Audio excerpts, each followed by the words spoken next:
Bienvenue sur Coup Double. Dans ce podcast, on explore, on raconte et on célèbre la vie avec des jumeaux. Chaque semaine, plongez avec moi dans des témoignages, des échanges avec des experts et des retours d'expérience de parents comme vous et moi qui répondent aux questions qu'on se pose tous. Je suis Camille, maman de 3 enfants rapprochés dont des jumeaux et créatrice de Coup Double depuis novembre 2024. Coup Double, c'est un univers dédié aux parents de jumeaux, avec le podcast bien sûr, mais aussi une page Instagram pour échanger ensemble et un site rempli de ressources et de produits pensés pour nous, les parents de jumeaux. Notre mission est simple, célébrer la parentalité gémellaire dans toute sa beauté et sa complexité. Alors si vous êtes un parent, un futur parent, le proche d'un parent de jumeaux, ou juste curieux d'en savoir plus sur la gémellité, vous êtes au bon endroit. Bienvenue dans l'univers exceptionnel et fascinant de la gémellité. Bienvenue sur Coup Double. Bonjour à toutes et tous et bienvenue sur Coup Double. Aujourd'hui, je vous retrouve pour un épisode qui est en fait à la croisée de plusieurs thématiques. La gémellité bien sûr, mais aussi les grandes remises en question de la vie, l'entrepreneuriat et le besoin de transmettre. Mon invitée du jour est Anne-Claire, du blog et du compte Instagram Ces petites choses dans ma vie. Et vous allez voir, elle a un parcours riche et très inspirant. Après de longues études et un sentiment de décalage avec sa vie en métropole, elle décide de partir se réinventer à l'autre bout du monde, à Tahiti. C'est là qu'elle rencontre son futur mari et qu'elle tombe enceinte quelques jours seulement après avoir officialisé leur relation. Très vite, elle découvre qu'elle n'attend pas un bébé, mais 2. Et pourtant, Anne-Claire vit sa grossesse gémellaire de manière très sereine, dans l'insouciance comme elle le dit, et surtout sans a priori. Des premiers pas dans la maternité qui sont portés par la culture polynésienne, très douce et enveloppante autour de la maternité. La naissance et les premiers mois avec ses jumeaux se passent dans la douceur, jusqu'à une période charnière, celle de la reprise du travail. Une reprise intense, en pleine période Covid, avec le sentiment grandissant de ne plus être aligné avec sa vie professionnelle. Et c'est à ce moment-là que tout bascule. En échangeant avec une collègue alors enceinte de jumeaux, et en partageant des conseils, des vécus et des ressentis, Anne-Claire se découvre une véritable passion pour le partage d'expériences autour de la gémellité. Peu à peu, l'idée germe dans son esprit, et si cette expérience devenait un terrain d'expression, puis un projet professionnel. Dans cet épisode, Anne-Claire nous raconte comment la parentalité gémellaire l'a poussée à entreprendre, à réunir ses 2 passions, l'écriture et la gémellité, et à en faire son métier. Elle revient aussi sur son retour en France, son activité de coaching en écriture et sur la naissance de son livre Chouette des jumeaux qu'elle a coécrit avec Clotilde, que vous avez pu entendre dans l'épisode 15 du podcast. Elle nous partage le fil conducteur de cet ouvrage, leurs intentions et ce qu'elles ont voulu transmettre aux futurs parents de jumeaux à travers ces pages. Avant de commencer, je vous rappelle que si Coup Double vous plaît, pensez à vous abonner et à nous laisser une note ou un commentaire sur votre plateforme d'écoute préférée, parce que c'est vraiment ce qui nous aide le plus à faire connaître le podcast auprès d'autres parents de jumeaux. Alors maintenant, je vous laisse avec Anne-Claire et je vous souhaite une très bonne écoute. Salut Anne-Claire. Salut Camille. Merci d'être avec moi aujourd'hui. Est-ce que pour commencer, tu peux te présenter en quelques mots pour que tout le monde sache qui tu es? Alors, je m'appelle Anne-Claire.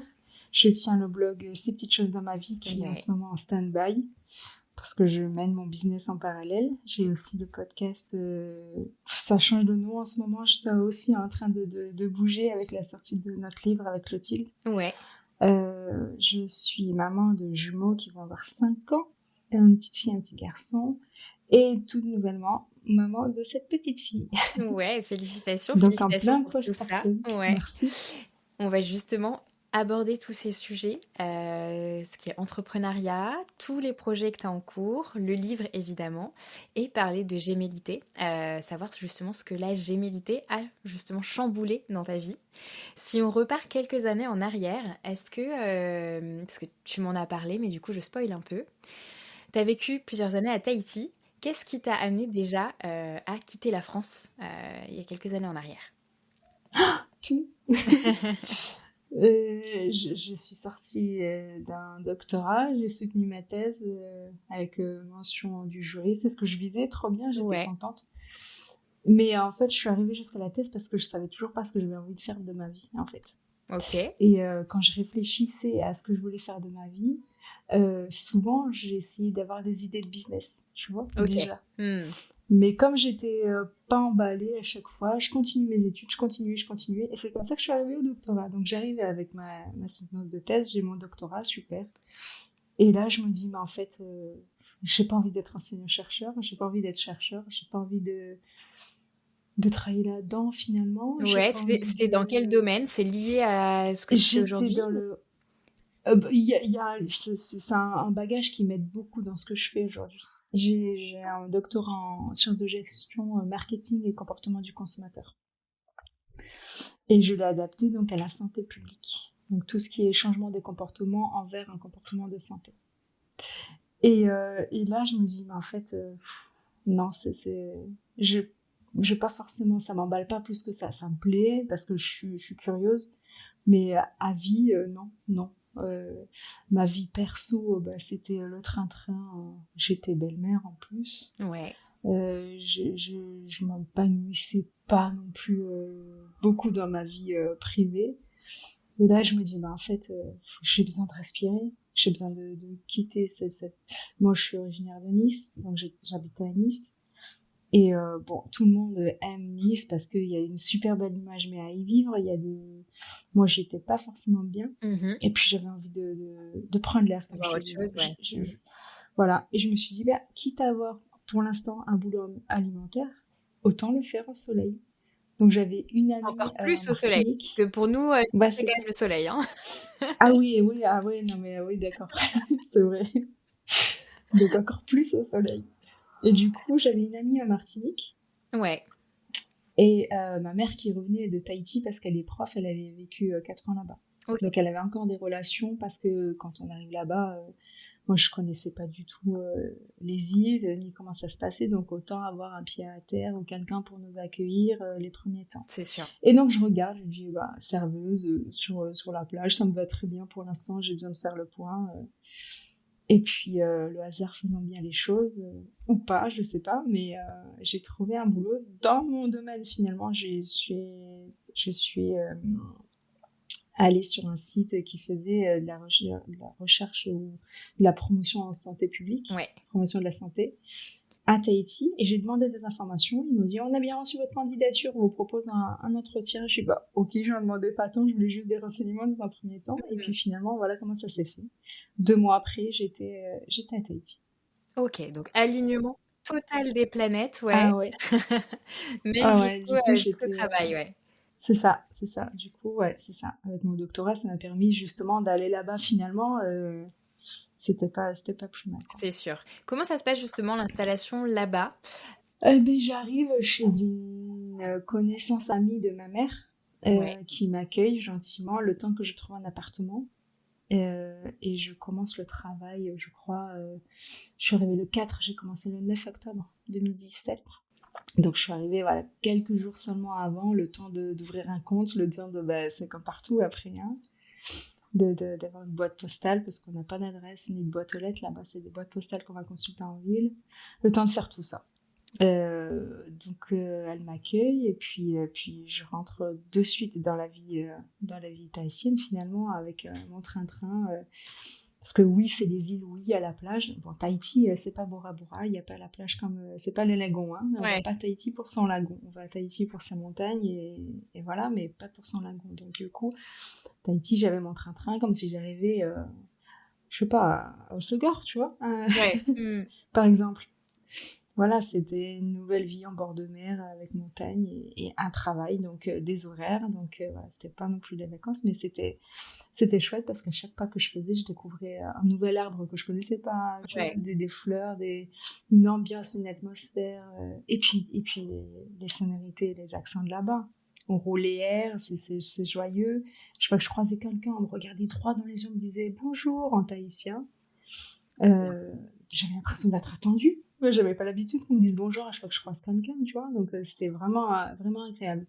Et je découvrais, voilà, petit à petit cette vie-là au fur et à mesure de mes déplacements, de mes petites escapades en ville ou en montagne. Et puis voilà. Ça marche.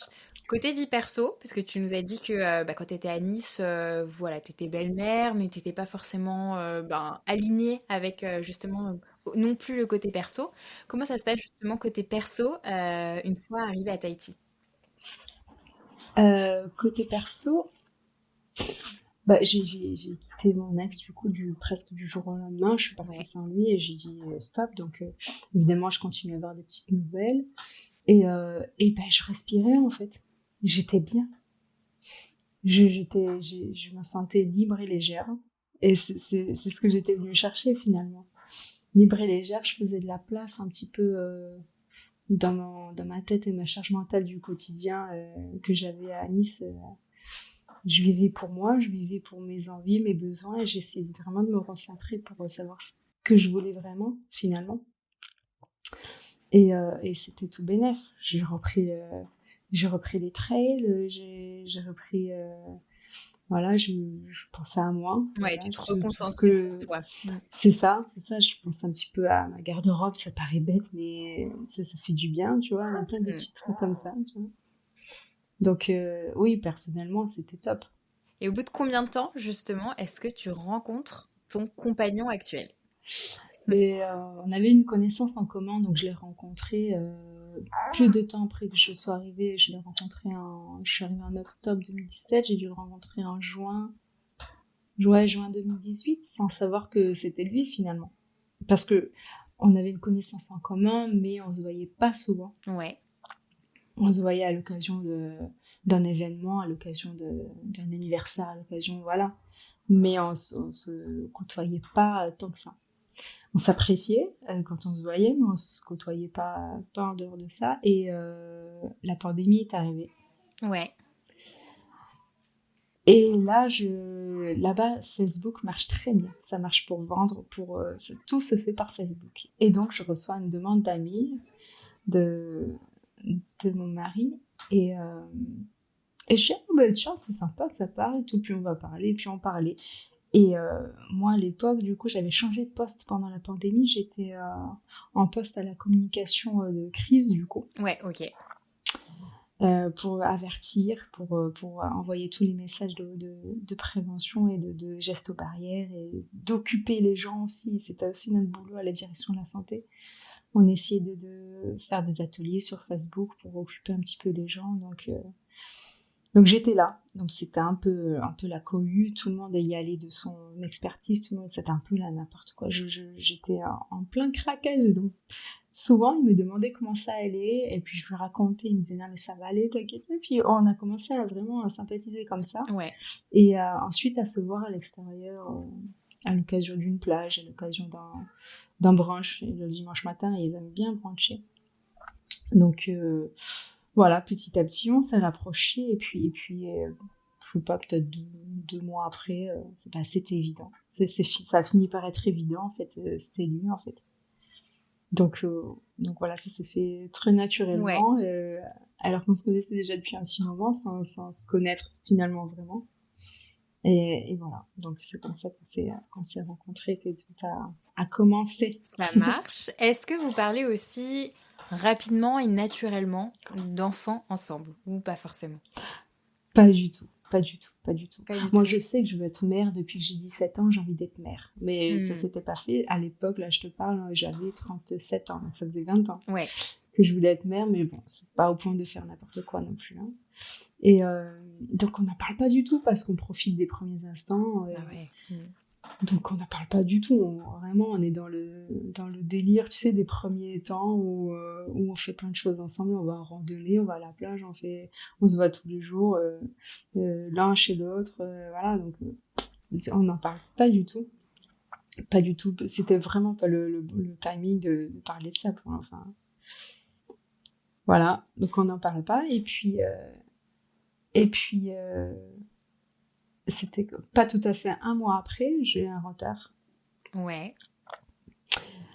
Et je me dis, ben bah là, il va falloir faire un test pour savoir. Donc je l'avais prévenu quand même. Je lui dis, tu sais, c'est pas impossible que ça se passe quand même parce que c'est pas forcément, on n'a pas forcément fait attention. Ouais. Et donc il était ok avec ça. Hein, il m'avait dit, je serais plus heureux, donc il n'y a pas de problème. Et puis donc test positif. 3 jours après, on fait une écho. Donc on va vite faire un écho pour confirmer le test. Et c'est là où on voit la fameuse chouette Ouais. à l'écran, deux gros, mais vraiment deux ronds, bien ronds, noirs, qui te fixent comme ça. Et là, tu t'es dit, bah voilà, c'est fou, Ouais. c'est fou. Et puis finalement, quand elle fixe l'image, là, j'ai compris de suite. Et puis elle confirme juste derrière en disant, bah il y en a deux. Et là, je sens ma respiration s'arrêter, celle de mon mari à côté qui s'arrête, qui n'était pas encore mon mari, Ouais. évidemment. Et puis elle repart en même temps, tous les deux, de manière un peu plus accélérée, mais je sens que c'est pas du flip, tu vois, c'est vraiment de la joie du c'est trop fou, quoi. Ouais. C'est waouh. Tu vois, je sens que de son côté, c'est comme moi, tu vois. Puis on discute un peu avec la sage-femme qui, fatalité, avait aussi eu des jumeaux qui avaient 20 ans, donc elle nous parle un petit peu de ce que c'est la parentalité là, avec des jumeaux. Et puis on ressort béat de l'écho, on n'en revient pas. On n'en revient pas, on se dit ouais, mais il y a des jumeaux dans ta famille, mais il y a des jumeaux, tu sais, c'est toujours ça. Et puis, finalement, on se rend compte que l'hérédité ne fait pas tout. Mais voilà, la première chose qu'on s'est dit, c'est t'as des jumeaux, toi? et non, en fait, ce sont les premiers jumeaux de ma famille. Vous lancez l'hérédité, ça commence avec vous. C'est ça, c'est ça, ça part de là. Et voilà, donc ouais, c'était une chouette nouvelle. Et puis on s'est rendu compte qu'en fait j'étais tombée enceinte une semaine après qu'on ait concrétisé notre relation en fait. Ok, ouais. Quand vous vous êtes dit donc, on est ensemble une semaine après, ouais, les bébés sont arrivés. Oui, je savais pas forcément, mais voilà, c'était déjà acté en fait. C'était déjà écrit. Ouais. Donc vous êtes quasiment connus tout de suite en tant que parents, oui. tous les deux. Ouais, on a grandi ensemble. On s'est apprivoisé aussi avec la perspective d'être parents très vite. C'est sûr. Et ouais, et ça a changé mon regard sur lui du coup. C'est vrai que quand t'as pas d'engagement, en tout cas c'est comme ça que je l'ai ressenti. Quand t'as pas d'engagement, tu vis les choses un peu plus légèrement et puis tu te prends pas la tête avec un défaut, un truc où tu te dis si ça me plaît pas, je m'en vais et puis c'est tout. Et puis là, j'ai appris à l'accepter tel qu'il est, avec ses failles, ses forces. Et c'est ce qui fait qu'aujourd'hui ça tient toujours, parce qu'on sait exactement comment on est, sans se mentir, sans rien. Et du coup, je pense que c'est aussi un bien d'avoir évolué comme ça, avec cette perspective d'être parent, puisque ça a permis de nous accepter vraiment tel qu'on était, et accepter dans le sens où on reste vraiment avec cette personne, tu vois, pas supporter, tu vois ce que je veux dire. Donc, du coup, on est carrément soudés. Trop carrément. Bien. Comment elle se passe justement ta grossesse gémellaire ? Est-ce que pour toi tout se passe bien ? Parce que je sais que justement c'est un peu aussi le message que tu essayes de faire passer aussi avec le livre que vous êtes en train de commercialiser. C'est un peu ce message-là, c'est que aussi des grossesses gémellaires peuvent bien se passer. Pour toi, est-ce que tu peux m'expliquer comment ça s'est passé justement ?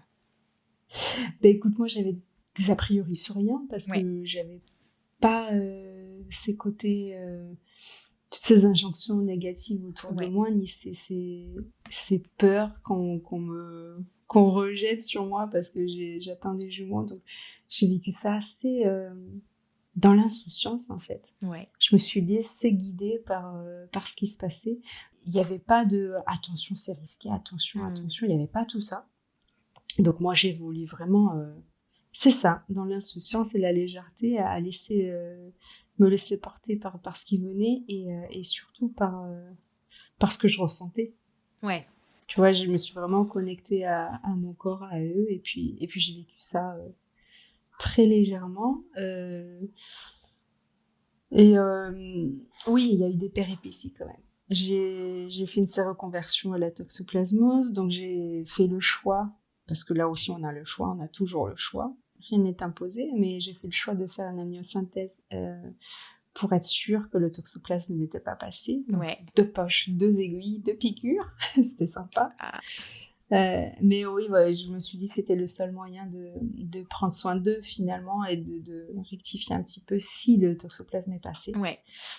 Et donc écho poussé, amniosynthèse, et les résultats sont arrivés pas mal de temps après, parce que ça part à Paris, le temps que ça revienne. Enfin, on a attendu, et finalement pour nous dire que tout allait bien, et qu'on attendait bien une fille et un garçon. Parce que du coup avec les chromosomes ils avaient tout fait. Ça marche. Donc voilà, fille garçon, et qu'ils allaient bien, donc traitement préventif pour pas que ça se transmette, et voilà. Ça marche. Voilà, donc tout va bien. tout se poursuit bien. Et donc, à la suite de ces amniosynthèses, j'ai été arrêtée puisque il faut se reposer et pas faire de mouvements brusques puisqu'on a quand même percé la poche. Faut faire attention. Il y a des risques quand même. Donc là, je flippais à mort et tout. T'étais à quel stade de ta grossesse à ce moment-là? J'étais à 21, 25, je sais plus. Ouais, donc quand même assez tôt. Hein. Vers 4-5 mois. Oui, je l'ai fait en fin de 3e trimestre. Donc au moment où on se relâche un peu la pression, on dit c'est bon, ça tient, on annonce à tout le monde, là, bam, on prend ça. J'étais un peu bouleversée. Et là, heureusement que mon mari était là parce qu'il est toujours positif et confiant. Donc, durant toute sa grossesse, il a été hyper confiant, hyper posé. Et du coup, ça a vraiment tempéré mon stress sur cette aventure-là. Du coup, c'était top. Il m'a vraiment bien aidé sur ce coup-là. Et la rencontre avec tes bébés, du coup, comment ça se passe? Ah, c'est fou ça. Je sais pas si je vais pouvoir te le décrire. J'ai tenté de le décrire plusieurs fois, mais dans un article de blog, dans le livre, j'ai tenté. Je sais pas si ça relève vraiment ce que j'ai ressenti, mais c'est fou en fait. Déjà, quand je suis tombée enceinte, je me suis dit, ça enfin à mon tour d'être maman, tu vois. Mais tu réalises pas tant que tu as pas ton bébé dans les bras. Encore quand tu l'as dans les bras, tu te dis, bah ouais, ok, j'ai été préparée pendant 9 mois à peu près. Ouais. Mais tu réalises pas vraiment. Tu te dis, waouh, moi je sais que quand c'est une petite fille qui est sortie la première, j'ai vu d'abord sa main qui est sortie. Donc je voyais mon ventre et puis une main qui sortait comme ça, tu sais. Et puis, quand le temps qu'on me la porte sur le ventre, tout le long, j'ai fait oh là là, oh là là, oh là là, oh là. Je me souviens avoir dit ça, tu vois, jusqu'à ce qu'on me la pose et la sentir toute fragile. On était, papa avait les larmes aux yeux, bien sûr. Ouais. Et moi, j'étais là, je me disais, mais waouh, c'est fou, quoi. Et du coup, le temps s'est arrêté. J'ai même oublié qu'il y avait le 2e à son pied. Tu m'étonnes. Jusqu'à ce que je me rende compte que il y avait le médecin qui était à côté qui essayait de contenir. Et il devait peut-être être en train de tourner, tu vois, donc à contenir, et puis elle m'a dit allez on y va, et c'était 20 minutes après. Ok. Donc elle nous a quand même laissé le temps de profiter du premier, voilà, donc allez, 21 minutes après il sortait. Donc j'ai poussé avec notre fille dans les bras. Ensuite, elle m'a laissé les 2 pour délivrer le placenta. Ouais. Donc, j'avais les 2 dans les bras. Mais moi, j'avais peur parce qu'il fallait que je pousse. Donc, je pouvais plus me tenir. Ils étaient super tranquilles à l'idée de me les laisser tous les 2 dans les bras. Papa à côté de moi, évidemment. Et donc, voilà. Donc, en fait, à partir du moment où ils sont sortis, je les ai gardés dans mes bras jusqu'à ce que je rentre dans ma chambre, en fait.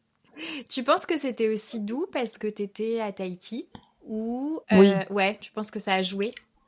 Indéniablement. Oui, parce que c'est vrai que quand je vivais là-bas, je voyais bien que la maternité, en tout cas, je l'ai ressenti comme ça, c'est pas un sujet. D'ailleurs, là-bas, ils ont une tradition qui est très, très significative, c'est qu'ils gardent le placenta. Ouais. Donc, toutes les femmes arrivaient avec la glacière quand même à la maternité. Et puis, ils le gardent et ils le plantent dans le jardin familial avec un arbre. Donc, en fait, le placenta est planté dans la terre, on met une graine d'arbre dessus, et donc l'arbre grandit avec l'enfant. Et donc, chaque enfant qui naît a ils appellent ça le poufénois, il a son placenta avec son arbre à lui. Et du coup, voilà, dans la terre familiale, il y a tous ces arbres de tous ces enfants qui sont nés, en fait. Trop donc bien. Voilà, la maternité, c'est vraiment la prolongation de la terre-mère nourricière, tu sais, vraiment, c'est comme ça que ça m'est apparu en tout cas. Et puis il y a aussi le fait que les structures familiales sont pas les mêmes qu'ici. Là-bas, on vit avec la grand-mère, oui. Voilà. Pas tout le monde, mais c'est vrai que la plupart vivent soit chez la mère du mari, soit chez la mère de la maman. Ouais. Et quand le bébé arrive, on reste et c'est souvent la grand-mère qui s'en occupe. Ouais, il y a plus cette expression du fameux village qui est là pour élever l'enfant. Là-bas, c'est un peu réalité. C'est ça, c'est exactement ça. Et puis c'est vrai que toutes les femmes, c'est vrai que la copine de la maman, c'est la tati. Donc elle s'en occupe tout autant que... Enfin, pas autant non plus, ça dépend des liens, mais... c'est vrai qu'à chaque fois, il y a toujours une femme. Il y a beaucoup de relais féminins pour s'entraider. Ouais, Donc, du coup, ça fait qu'on n'a pas les mêmes problématiques ici. Et la grossesse, c'est exactement la même chose. T'es enceinte, c'est normal. Et puis là-bas, elles ont tendance à les avoir assez jeunes, les enfants. Ouais. Donc, c'est normal, ça fait partie de la vie. Voilà, c'est pas un sujet à faire. Donc, du coup, ça a enlevé une pression, une charge, tu vois. D'où l'insouciance que j'ai vécue pendant ma grossesse. C'était classique, normal. Et les jumeaux, ça n'a rien changé finalement. Mon obstétricien, il était super et il me suivait, il m'écoutait, il était vraiment à l'écoute de ce qu'on voulait. Il nous proposait des alternatives et on choisissait. Si on avait le choix, bon, pour la péridurale, il m'a pas laissé le choix. Mais voilà, il a fait en sorte que je sois pas déclenchée, par exemple. Quand tu te sens écoutée, t'es sereine après dans ton... Et puis avec mon mari qui tempérait à chaque fois mon stress, c'était très bien. Parce qu'il y a des petits coups de stress des fois quand même. C'est sûr. Pour le après, justement, tu disais que généralement, plutôt dans la culture tahitienne, il y avait toute ces relais qui étaient mis en place pour aider les jeunes parents. Est-ce que toi, sachant que tu venais de métropole, que j'imagine ta famille était en métropole, tu nous as dit que ta maman avait quitté justement Tahiti, est-ce que toi, tu as trouvé ce relais là-bas et c'était qui tes relais à ce moment-là pour t'aider avec tes jumeaux? Eh ben, figure-toi que j'en ai pas eu parce qu'on était en pleine pandémie. Ouais. Donc, j'en ai pas eu plus que ça, mais j'avais des copines que j'avais d'ailleurs depuis le début de mon arrivée, dès mon arrivée. Donc, quand j'avais besoin d'aller faire un papier ou quelque chose, que je pouvais pas mener les deux parce qu'ils avaient encore 5 mois, elles restaient à la maison, tu vois, me les garder vraiment. Ouais. Il y avait la sœur de mon mari qui est sur place, Ok. qui est du coup avec ses enfants aussi, donc j'avais un petit peu de relais avec elle aussi. Et puis il y avait son papa aussi qui vivait sur notre île. Donc c'est vrai que quand on allait en vacances chez lui, des fois, il nous gardait un petit peu la matinée pour qu'on aille faire un petit tour. Mais sinon, voilà, en pleine pandémie, c'était très très rare. Ouais. C'était vraiment, ouais. C'était vraiment... Et puis on restait à la maison surtout. Bah ouais. Donc voilà, on était un petit peu sur la fin parce que j'ai accouché en janvier 2021. Ouais. Donc on était un petit peu sur la fin, mais je me souviens qu'il y avait encore les couvre-feux. Donc on ne pouvait pas sortir non plus comme on voulait tout le temps. Côté pro maintenant, est-ce que tu as repris directement le travail à la fin de ton congé maternité? Comment ça se passe justement pour toi côté pro? En fait là-bas on n'est pas aussi bien loti qu'en France. On n'a pas 6 mois de congé maternité, on n'a pas... Ah ouais, Alors je je pensais sais pas que pas si ça a c'était toujours le... différent au niveau des congés. Non, là-bas on a la même chose que pour une maman enceinte d'unique. Ok. Et on a le droit de demander 3 semaines supplémentaires. Mais il faut faire un certificat médical du médecin, il faut faire les démarches. Tu dois demander, faire toi-même la démarche pour les 3 semaines supplémentaires parce que tu as des multiples. Ok. Donc, du Les coup, 3 tu dois aller semaines, chez le c'est du fait médecin. des multiples ou toute jeune maman a le droit de demander Non, c'est du fait des multiples. Ok. Donc, du coup, tu as le droit à 16 plus 3. Ok. Et si tu ne demandes pas, tu les as pas. Ouais, tu les as pas. Donc c'est à toi, avec des nouveau-nés, donc 2 nouveau-nés de 4 mois, du coup, 16 semaines, 3 mois, d'aller faire la démarche. De te faire arrêter encore, enfin, et de faire la démarche auprès de ton employeur, enfin, c'est le bordel. Mais donc, du coup, je les ai demandés et j'ai repris, ils avaient pas tout à fait 4 mois. Ok. Comment ça se passe Ça la a été reprise terrible. pour toi? Ouais. Non, ça a été terrible, ça a été terrible. Bah, déjà, t'as pas le temps d'assimiler, t'as pas le temps de profiter parce que avec deux, bah, t'es toujours sur le qui-vive finalement, enfin, sauf quand ils dorment évidemment, mais c'est quand même intense, donc t'as pas le temps de digérer tout ça, que déjà t'es au travail. Et puis là-bas, tu commences à 7h30, tu finis à 15h30. Et puis, donc du coup, tu les laisses en crèche de 6h45 et le temps que tu rentres avec les embouteillages. Parce que oui, il y a des embouteillages à Tahiti. Donc t'arrives pas avant 17h. Donc en fait, tu les laisses 11h en crèche, 11h. Et tu te retrouves dans un travail avec des horaires à tenir. Toi, t'as pas dormi de la nuit, t'es fatigué, t'as toujours pas assimilé que ton corps il a pas repris ses attitudes de départ, tu vois. Donc ça a été très difficile déjà parce que je me suis séparée d'eux. On parle de l'attachement des enfants, mais la mère, elle est tout aussi attachée, donc c'était terrible d'être aussi longtemps sans eux. Ça a été assez difficile. Et puis c'est aussi que quand je suis revenue au travail, euh, les choses avaient avancé sans moi, évidemment. Mais du coup, j'avais le sentiment de plus être légitime dans mon poste. Ouais, Parce que ok. les autres avaient avancé, avaient compris que ce que je faisais et comment je le faisais. Et c'est limite si moi, je devais suivre maintenant la façon de faire des autres, tu vois. Alors Ok. que on me disait, tu vois, c'est comme ça qu'il faut faire. Bah oui, je sais, c'est mon boulot en fait, donc je le sais. Et donc je me sentais vraiment plus à ma place du tout et j'étais fatiguée, j'étais vraiment pas bien. Donc la reprise a été horrible. Par contre, quand je suis revenue au travail, il y avait ma collègue de deux bureaux plus loin qui attendait aussi des jumeaux filles-garçons. Ah, trop bien. Ouais. Et je dis mais c'est fou et tout. Et on a commencé à parler, à discuter. Voilà, je lui disais bah tiens si tu veux par exemple des bons plans, il y a BB9 ils font 10% pour les jumeaux, tu vois par exemple, tu vois des choses comme ça. Et et puis regarde là, moi il m'arrivait ça, fais attention si tu fais ça, plein de petites mises en garde, des choses vraiment anodines, pas j'ai fait ça, fait comme ça, tu vois, c'est pas du tout Oui, le pas truc, donner des mais conseils, mais pas plutôt. du tout, Ouais. mais ouais, des petits tips, des petits trucs, voilà, à l'hôpital, voilà, il y a un tel qui te revient, tu vois, des choses comme ça, quoi. Mm. Et du coup, je me suis dit, mais en fait, j'adore parler de ça. Et je me dis que si ça pouvait aider d'autres mamans qui rentrent dans la gémilité comme ça, faut que je fasse quelque chose. Et c'est comme ça que j'ai eu l'idée du blog, en fait, Ok. du partage d'expérience. Mhm. Et je me suis dit, il faut trop que je le fasse. Et l'écriture, ça m'a toujours porté. J'ai toujours aimé écrire. J'ai toujours eu ce rêve d'écrire, tu sais. Ouais. Et là, je me suis dit, mais en fait, c'est ça qu'il faut que je fasse. Faut que je me, faut que j'écrive. Voilà, donc j'ai commencé par le blog. Ouais. T'étais encore du Et coup puis en poste à ce moment-là, quand tu j'étais lances le encore blog? en poste, Ouais. ouais. Ouais. Non, j'ai pas lancé le blog quand j'étais là-bas, mais j'ai commencé à y réfléchir au nom, à ce que je voulais y mettre, à plein de choses. Donc j'ai commencé à y réfléchir quand j'étais encore en poste. Euh, et je me suis dit, ouais, c'est ça, comme ça j'écris, je partage mon expérience sans raconter ma vie. C'est pas le but, c'est vraiment pour raconter des anecdotes qui peuvent être qui peuvent aider les d'autres Ouais. qui vivent la même chose, quoi. Donc voilà comment est née l'idée du blog. Juste parce que ma collègue à côté avait aussi cette grossesse gémellaire qui...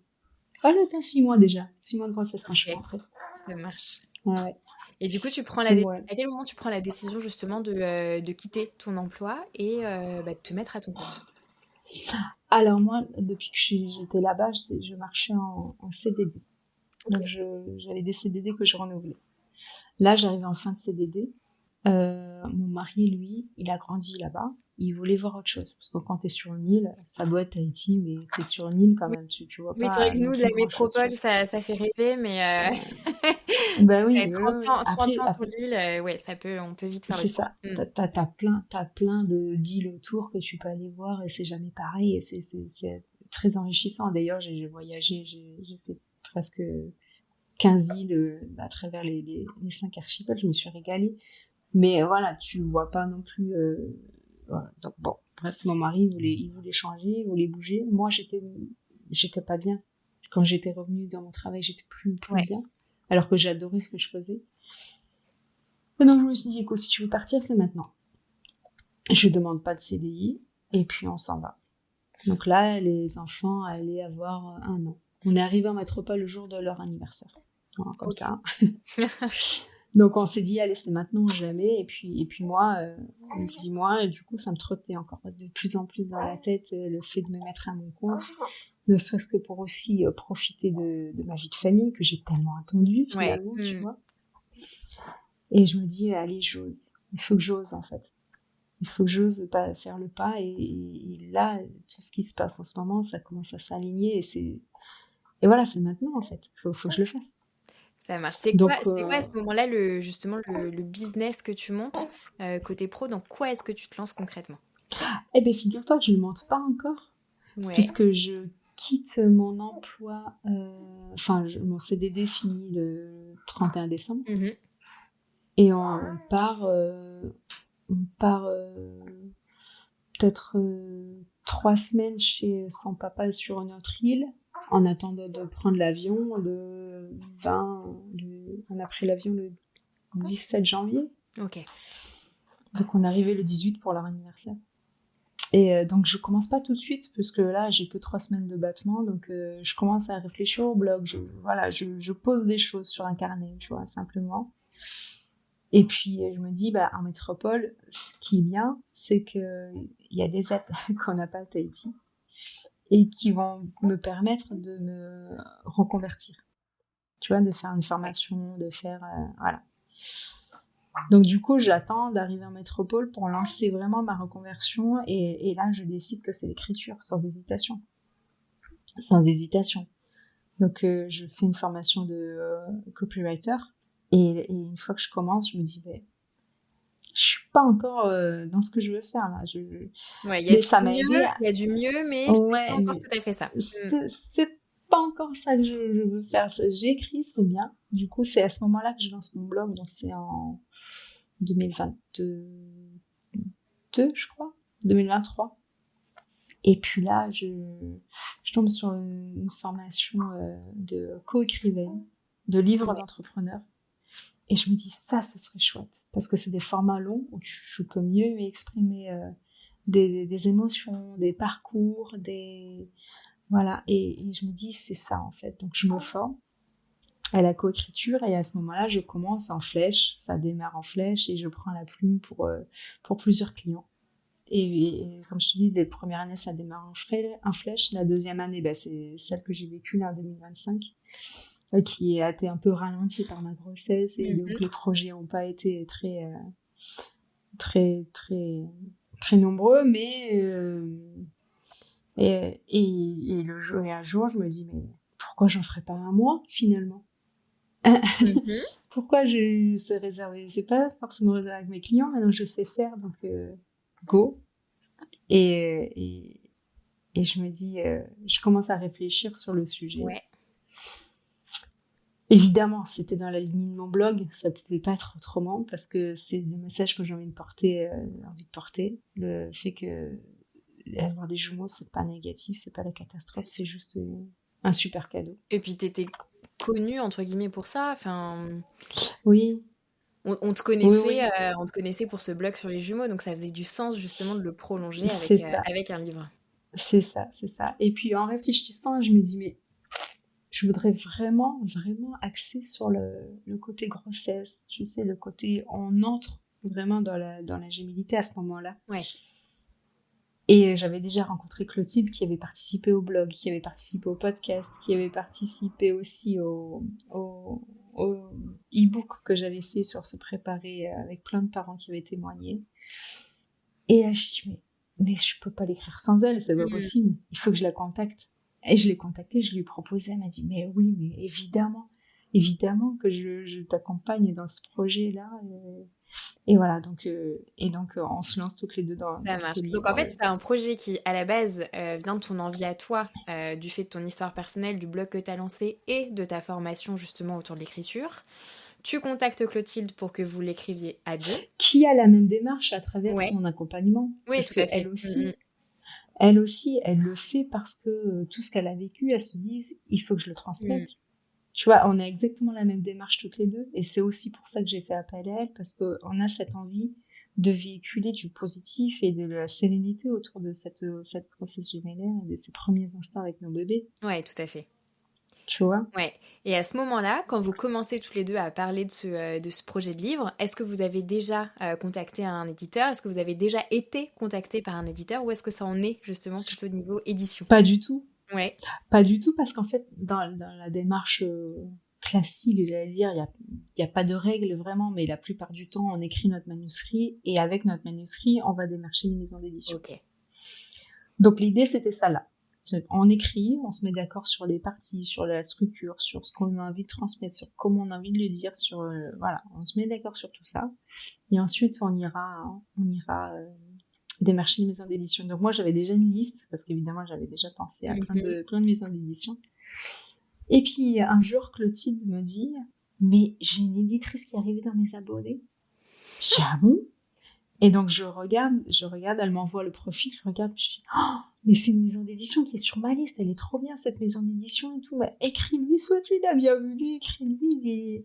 Et puis, à un moment donné, tu auras l'occasion de mettre les pieds dans le plat en disant qu'on écrit un livre et tout. Et donc, c'est ce qui s'est passé. Ouais. C'est ce qui s'est passé. Et une semaine ou 10 jours après, on avait rendez-vous avec elle, on lui a présenté notre projet qui était en cours d'écriture, du coup. On avait commencé vraiment des parties un petit peu par-ci par-là. Et là, on nous dit, mais c'est génial et tout. Faites-nous 30 pages d'extraits avec un dossier comme on fait d'habitude pour démarcher une maison d'édition. Donc, heureusement, je savais faire. Donc, on a rédigé les 30 premières pages, on a fait le dossier, la bio, les synopsis et tout ça, de notre intention à travers ce livre, est-ce qu'on voulait véhiculer. Alors, elle nous dit, parfait, j'ai bien reçu votre dossier et l'extrait, et dans 3 semaines, on a un rendez-vous là avec le comité éditorial, je le présente, et je vous tiens au courant. Et notre projet a été accepté. Et donc, en mai, on signait chez Mama Édition. Ok. Voilà, du groupe Hachette Pratique. Donc c'était juste énorme. Et donc là, ça a lancé vraiment l'écriture à fond. On s'y est mis tous les jours, le soir. Mais tu m'étonnes, parce que signature en mai, et là, il est quand même sorti. Enfin, il n'est pas sorti officiellement. On l'a rendu début juillet. Ah ouais. Ah ouais, on a cartonné. Ouais. En fait, nous, notre objectif, c'était de le rendre en juin, parce qu'après, il y a les vacances scolaires. Et on n'aurait pas tenu la distance avec les vacances scolaires. Donc l'idée, c'était de vite finir, voilà, pour le maximum début juillet. Et c'est ce qui s'est fait. Donc on était contents. Hein. Mais voilà, on a vraiment dû recorriger Clotilde qui voulait toujours rajouter des choses parce qu'elle dit mais on n'a pas parlé de ça, mais c'est important ça, mais tu sais, mais bon, alors recentre-toi, notre message c'est quoi? Est-ce que ça va nourrir notre message ou pas? Donc je tempère un petit peu, tu vois. Et finalement on a réussi à arrêter les parties comme elles sont aujourd'hui et on a un livre de 408 pages pour vivre et accueillir sa grossesse sereinement, en positivité, connecté à son corps, à ses bébés et à soi surtout. Ça marche. Donc c'est plutôt axé grossesse du coup, ou on a aussi un petit peu sur les premiers temps avec les 2 bébés? Alors l'idée, ce qu'on a voulu vraiment transmettre, c'est que à partir du constat qu'on avait fait, parce que ça fait 3 ans qu'on est sur les réseaux sociaux, on côtoie du coup pas mal de parents de jumeaux, et ce qu'on a constaté, c'est que la plupart, qui dorment ou pas, qu'ils aient vécu un accouchement super ou pas, voilà, tous, dans les 3 mois ou 3 semaines qui suivent l'accouchement, quand ils vivent avec leurs enfants, ils se disent qu'ils ont une chance de vivre cette expérience. Tous. Et là, on s'est dit, mais en fait, ce serait bien qu'ils s'en aperçoivent dès l'annonce de la grossesse gémellaire, tu vois. Et en fait, l'idée, c'est que dès l'annonce de la grossesse gémellaire, tu t'achètes notre livre et tu te dis, ça va rouler, tu vois, je vais pas me laisser parasiter par tous ces injonctions, ces choses négatives qui gravitent autour de la gémellité, que ce soit les risques pendant la grossesse, que ce soit sur les jumeaux eux-mêmes, que ce soit tu vas pas les reconnaître, des choses comme ça, ou que ce soit sur la parentalité qui est juste grossie et exagérée tout le temps, tu vois, genre ma pauvre, bon courage. Un jour on m'a souhaité des condoléances, on m'a dit son jumeau, on m'a dit toutes mes condoléances. Je dis mais je vais très bien et eux aussi. Donc voilà, tout ça, on n'a plus envie d'entendre en fait, et on a envie de tout casser. Donc que ce soit pour les futurs parents de jumeaux, les coparents, les proches, et on a aussi l'ambition que ça serve au corps médical pour qu'ils relativisent un petit peu des pratiques parfois très médicalisées alors que tout se passe bien. Quand c'est nécessaire, c'est forcément la bonne chose d'être médicalisé, quand il y a un problème, quand il y a quelque chose. Mais quand tout va bien, on se dit qu'on peut se poser la question de savoir si on a vraiment besoin d'un suivi aussi poussé ou en tout cas d'intervention dans le déroulé de la grossesse finalement. Ça marche. Voilà. Donc voilà, l'idée c'est vraiment, c'est génial. Tu t'en apercevras et ce sera sûr que tu trouveras ça génial. Et ce serait bien que tu t'en aperçoives avant pour être sereine et bien commencer, tu vois, le truc. Qu'est-ce qu'on retrouve à l'intérieur? Tu l'as un peu parlé, mais est-ce que c'est justement un peu plus illustré, un peu en mode BD, ou au contraire très rédigé? C'est quel type un peu de livre, si tu peux me présenter? Alors, on a travaillé avec Fanny Vella, Oui. qui est illustratrice, sur la couverture et les illustrations qui sont à l'intérieur du livre.